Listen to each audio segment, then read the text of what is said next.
YouTube, it's Jacob here, and we're bringing you another one. I'm a digital artist who likes to watch movies with the people, and today we're gonna do a ranking. Hey.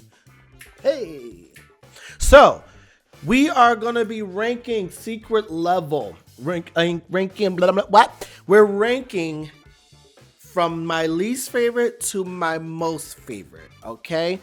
And I will say, overall, it's not really like a bad to good because they all were actually quite phenomenal and they all looked really good. Actually, it was really hard to kind of like rank some of these because overall they all looked really good. Animation style's phenomenal. Everything's looking really good. So it was actually a hard thing to kind of put in order, but I was able to put it in order either way. Okay, so before we get started, if you have not already, don't forget to like, subscribe, push that notification button because we're going to keep bringing this stuff to you. Starting at number 15, Playtime Fulfillment.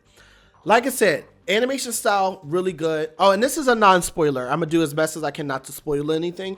Granted, these things are like 15 minutes long, not even. Some are 8 minutes, some are a little bit longer, but they're not really long. But I'm going to try my best not to spoil. But this, it was good. Like, it looks good and it had a nice little story turn, and it was nice to see some characters in there, but it was like, where's the rest? Like, there's so many characters, not saying the rest, but like, if you're going to do something that's going to have cameos of characters, go in, like, give us a lot more. And I felt it was like held back. So I'm looking forward to more show, like if they, well, not if, they're doing a season 2, they were greenlit to go on. So if they do another thing that's similar to this, then I would need more characters. So that's why it's in number 15. Number 14, Spelunky Tally. So Spelunky was good visually. It looks good. It's a really cool like concept. I love over and over again, right? I tried this method, I die, and then I got to do it again. Like, who doesn't love that? And we'll see a little bit of that. So I do like that. And it just wasn't like, it felt like a story that's supposed to be really long was like really shortened in a really short amount of time. And that's like not enough for me. Not enough for me at all. So that's where it was just like, it could have, if this was a longer thing, I think I would be a little bit more into it. But because it was so short, it felt like it was rushed a little bit. And that's my only thing about that. Okay. Moving on to number 13, Unreal Tournament. I don't know how to pronounce this. It's X-A-N. I don't know how to pronounce it. X-A-N. That's how it's spelled. So this one was actually really good, and I could have put this one higher because it was actually really good. It's giving Tron. If you remember when he first gets in there and they're fighting in this like tournament thing, it's giving very much Tron. It's giving very much Halo.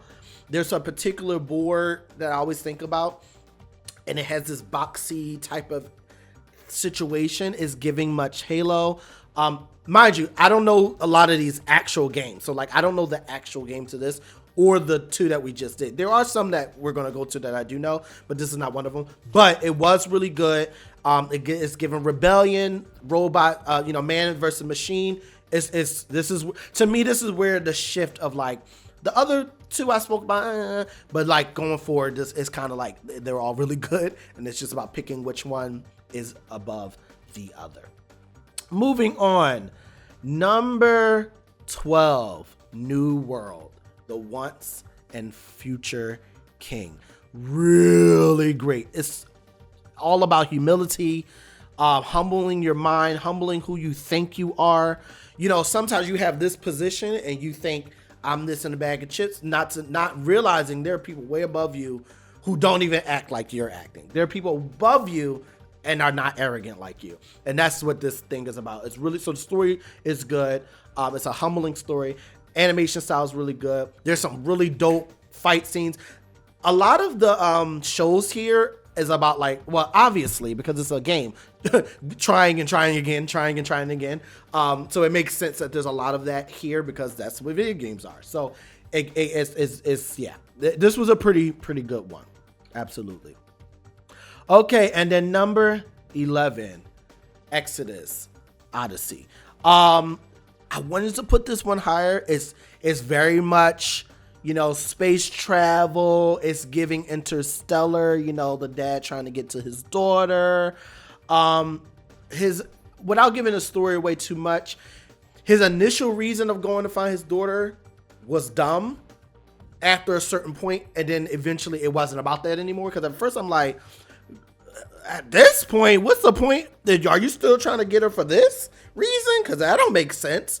But I think eventually his purpose of going for his daughter shifted. It's a beautiful story. It's a lot of time jumping. It's giving Foundation off of Apple TV. It's giving Interstellar, as I mentioned. Visually appealing. Everything is visually appealing, but I got to mention it. Really good. It's great to see two black characters. You know, a dad, a black father, a strong black father, and then his daughter, a black woman. So that was really nice to see. Yeah. Okay, now we're at the top 10. Okay, number 10, Conquer, Tale of the Incapable. This one I really wanted to go higher because this is one of those ones I'm like, I need a full thing. It's giving Guardians of the Galaxy. It's giving, you know, fun group of friends. They're rebels, but they're a team. Like, really great. A little bit more colorful than the other ones. It's very, you know, futuristic punk, you know, cyberpunk, but like rough, you know. It's really, yeah, great team. Great, you know, sci-fi, space, you know, travel. You know, it's very much Guardians of the Galaxy, and that's probably why I like it so much. So I'm giving that definitely number 10 spot for sure. For sure. Number 9, Honor of Kings, The Way of All Things. Honestly, this one should have went higher. I want to watch this one again because I was getting a little confused. But it's one of those like time travel loop situations, which I love. I love the loop. If you don't know, I love a time loop. I can't stand the alternate universe thing. I love a time loop. I can't stand the multiple paths. Can't stand it. But I love a loop. It was really good, but I'm a little confused, so I might watch a behind the scenes or like a breakdown of that so someone can explain it a little bit more.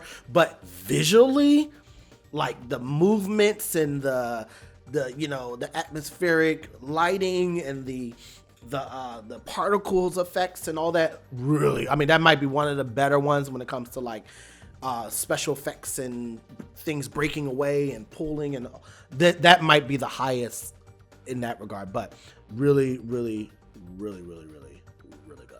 Number 8, The Outer World, The Company We Keep. This one was really good. I did not expect it to make the twists and turns that it made. It's giving test dummy, but with real people. It's giving, you know, like this puppy going after a bone that he really can't get. It's very much that. It's oddly like sad and beautiful at the same time. And then it's like sometimes you're going after power, but that thing could take you away from your core self, your core motives and integrity. And then the question is, how far do you go before you lose your integrity? And that's kind of one character. And then it's like, how far do you go for someone you love who doesn't love you is the other character. Really good story. It's I wish, because you know there's like different punks like cyberpunk, diesel punk. I don't know all the punks like that. This doesn't seem to be cyberpunk, but it's one of the punks. Okay, but anyway, visually appealing, really good. Number 7, Mega Man Start. Mega Man was really good. Mega Man was one of those like, oh no, we need a movie. And we need you already got all the stuff. You already got the character voices. We just need a movie. We don't need these little parts. And it was a nice origin story. It's like a little origin story to Mega Man, like just a little origin story. The style is clean, it's crisp, it's blue. It's yeah. Like we need this one. I really wanted to put it higher, but I really like the other ones a lot more. This one needs to be a movie. Just give us the movie. Like, I didn't feel that with the other ones so much. The ones I just spoke about. There's maybe two more, maybe one more that I feel could have been a movie. But this, out of all the ones I spoke of, this one, take it to the movie theaters. Or take it to Netflix and make it, or say it can stay in Prime. But make it a full-length situation. I'm down. I'm totally down for that. Totally down for that. Number 6, Crossfire. I really wanted to actually make this higher. This was the most movie look out of all of them. This one and another one felt the most like a movie, like you're watching real life. Of course, you know it was animated, but it's a little bit more realistic, more reality. It's giving, Call of Duty meets like a Mission Impossible, but not like that heavy. Going after the briefcase, one of those type of things. But it's just really good. Like the atmosphere, it just feels more believable and more real than the rest of the stuff. It's just good. It's just a good one. Like I said, I don't know the only one so far that I knew that of as a game is Mega Man, of course. Everything else, I don't know what the connection is or where it came from. Number 5, talking about a game I know, Pac-Man. Pac-Man took a very different approach than what I was expecting it to go. It's giving corruption, it's giving cycle, it's giving the evil is going to keep trying to use you to get what it wants. It's giving monster within. It's really good. I don't want to give anything away because it is a twist. And who I thought was the ghost is the player. So yeah, let's put it like that. Really good. This is the most abstract out of all of them. This is the most like artsy fartsy one out of them all. The rest are just more polished. This one's a little bit more grungy, a little bit more stylistic, a little bit more, abstract in comparison to the other ones. But I thought it was really good. I can see if I would like to see more, not more of necessarily the Pac-Man, but more styles like this going forward. I want more of this. That's what I like. That's what I like about, if we do a little side thing here, Death, Love, and Robots. Because Death, Love, and Robots, every episode has a different style, a different look. These cross the board kind of have a similar look as an overall, like a themed feeling and look, whereas Death, Love, and Robots, each episode is just different because it's just a different take. So I would love for them to go more that route because Pac-Man was the most different out of everything else. Okay, number 4, Armed Core Asset Management. First of all, Keanu Reeves is in. I'm sure there's other special people everywhere else, but his face is just right there, and obviously him. Oh, side note, and I might be mistaken. Let me double check real quick. Hold on. And I wasn't wrong. So for playtime, just a little pause. Playtime fulfillment. The little robot guy was Kevin Hart. I couldn't tell at first, but then I was like, his voice sounds so familiar. That was Kevin Hart. Okay, so yeah, so there was some other famous people as well, but like actual likeness and face and everything, Keanu Reeves is the main character in Armed Core, and it's really good. It's just really good. It's very much addiction to your better self, addiction to your ability and talent, and that's kind of what this is. It's very good. It's a good concept, good story. I could see more of this. Like this one, I think. Let me just double check. I think out of all the ones, this one maybe Mega Man, because I want a movie, but maybe Mega Man, and then so far I think maybe those are the only two I would be willing for them to bring into season 2 and give us another episode. So on Armored Core and I think Mega Man I'm willing for them to give us another episode in season 2.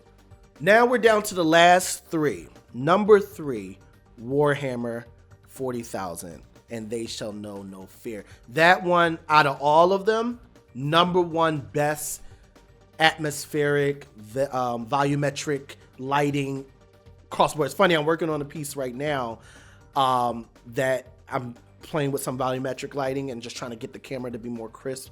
It's just, anyway, working on it. But man, this thing is delicious. I mean, it could easily have been number 1, but the other 2 I think are a little bit better. But just with the atmospheric lighting and the story is good, but I was not fully understanding the story as much.